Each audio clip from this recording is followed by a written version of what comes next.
Artificial intelligence వస్తే ఏ ఉద్యోగాలు పోవు. ఇంతకుముందు కంప్యూటర్ వచ్చినప్పుడు కూడా ఆ రోజుల్లో అట్లాగే చెప్పారు. నాకు వ్యతిరేకంగా నన్ను తిట్టిపోశారు. కానీ కంప్యూటరైజేషన్ వచ్చిన తర్వాత ఉద్యోగాలు కొత్తగా పెరిగినాయి, అంతేగాని తగ్గలేదు అని చంద్రబాబు గారు ఈ మధ్యనే ఏదైతే క్వాంటమ్ వ్యాలీకి సంబంధించి మాట్లాడేటప్పుడు, ఆర్టిఫిషియల్ ఇంటెలిజెన్స్ గురించి మాట్లాడేటప్పుడు చెప్తున్నారు. ఆ రోజున వచ్చిన మాట నిజం, కొత్త ఉద్యోగాలు వచ్చిన మాట నిజం. అదే సందర్భంలో ఉద్యోగాలు కోల్పోయిన వాళ్ళు బోల్డ్ అంతమంది. ఈ కొత్త టెక్నాలజీ వచ్చాక ఇదివరకు పబ్లిక్ ఫోన్సు, లేకపోతే కనుక కాయిన్ ఫోన్సు, ఇట్లాంటి వ్యాపారాలు ఎక్కడ ఉన్నాయి? అది టెక్నాలజీలో ఒక పార్ట్ అయిపోయినాయి.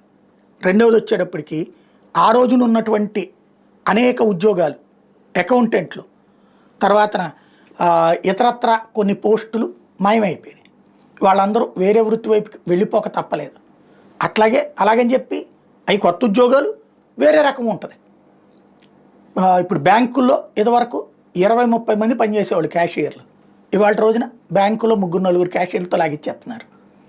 కాబట్టి కొత్త ఒక వింత, పాత క్రోత నడుస్తూనే ఉంటుంది. వాళ్ళు చివరికి బ్యాంకుల వాళ్ళు ఆ కార్యకలాపాలతో పాటుగా ఇప్పుడు ఖాళీగా ఉంటున్నారు కదా అని చెప్పి ఇన్సూరెన్సులు కూడా పెట్టారు. మార్పు ఉంది. ఈ కొత్త ఉద్యోగం అనుకోవాలి.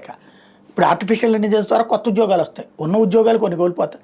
తాజాగా మైక్రోసాఫ్ట్ 9,000 మంది ఉద్యోగుల్ని లే ఆఫ్ ప్రకటిస్తోంది అన్నటువంటిది ద సెటిల్ టైమ్స్ లాంటి వాళ్ళు, సీటెల్ టైమ్ లాంటి వాళ్ళు ప్రొజెక్ట్ చేస్తున్నారు. త్వరలో ఉద్యోగాల తొలగింపులు అనేటటువంటి జరగబోతున్నాయి.